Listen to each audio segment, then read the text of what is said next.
प्यारा खरगोश और उसका समय प्रबंधन। बहुत दूर एक हरे भरे जंगल में गप्पू नाम का एक प्यारा सा खरगोश रहता था।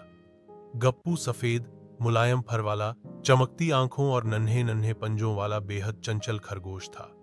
उसे सबसे ज्यादा मजा आता था खेलने में। वह सुबह होते ही अपने दोस्तों के साथ उछल कूद करता, दोपहर को पहाड़ियों से लुकता और शाम को झील के किनारे रेस लगाता।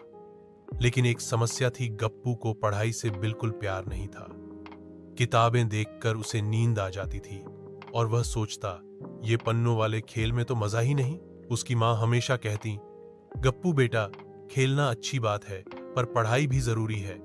अगर तुम समय को अच्छे से बांटोगे तो दोनों कर पाओगे। गप्पू मुस्कुराकर कह देता, हाँ माँ, कल से शुरू करूंगा।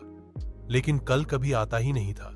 एक दिन स्कूल में मास्टर उल्लू जी ने घोषणा की, अगले हफ्ते परीक्षा है, सब बच्चे तैयारी शुरू कर दें। यह सुनते ही सारे दोस्त पढ़ाई में लग गए, लेकिन गप्पू अब भी खेल में व्यस्त था। परीक्षा के एक दिन पहले, जब सब अपने अपने घरों में पढ़ाई कर रहे थे, गप्पू अकेला मैदान में दौड़ रहा था। तभी उसे अकेलापन महसूस हुआ। वह सोचने लगा, क्या मैं वाकई कुछ मिस कर रहा हूं? वह घर गया और अपनी किताबें खोली, पर एक शब्द भी समझ में नहीं आया। वह घबरा गया और बोला, काश मैंने थोड़ा समय पढ़ाई को भी दिया होता। परीक्षा वाले दिन वह क्लास में सबसे पीछे बैठा था। उसके दोस्तों ने आत्मविश्वास से पेपर हल किए, लेकिन गप्पू इधर उधर देखने लगा। उसका मन बहुत दुखी हुआ। जब रिजल्ट आया तो गप्पू को बहुत कम अंक मिले।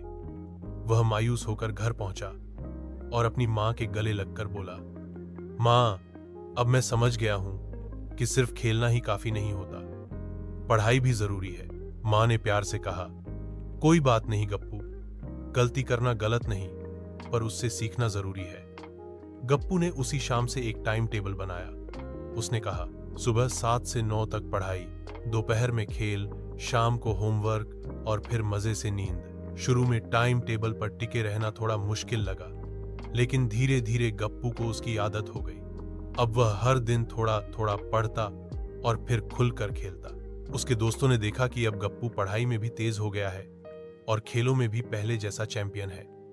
उन्होंने उससे पूछा, गप्पू, तुमने ये कैसे किया?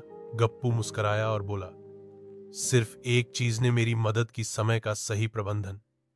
मैंने हर काम के लिए समय तय कर लिया। अब कोई चिंता नहीं होती।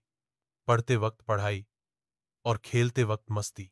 अब गप्पू का हर दिन संतुलित, मजेदार और सफल होता था। उसकी टीचर भी उससे बहुत खुश थीं और उन्होंने कहा, गप्पू अब सिर्फ अच्छा खिलाड़ी ही नहीं, एक जिम्मेदार विद्यार्थी भी बन गया है। गप्पू की ये कहानी पूरे जंगल में मशहूर हो गई। अब बाकी जानवरों के बच्चे भी टाइम टेबल बनाकर समय का सही उपयोग करने लगे। तो बच्चों, गप्पू खरगोश हमें सिखाता है कि अगर हम समय को समझदारी से बांटें तो पढ़ाई और खेल दोनों का मजा ले सकते हैं। बस जरूरत है थोड़ी सी योजना और पक्के इरादे की। शुभ रात्रि, और हाँ, कल उठकर अपना टाइम टेबल बनाना मत भूलना।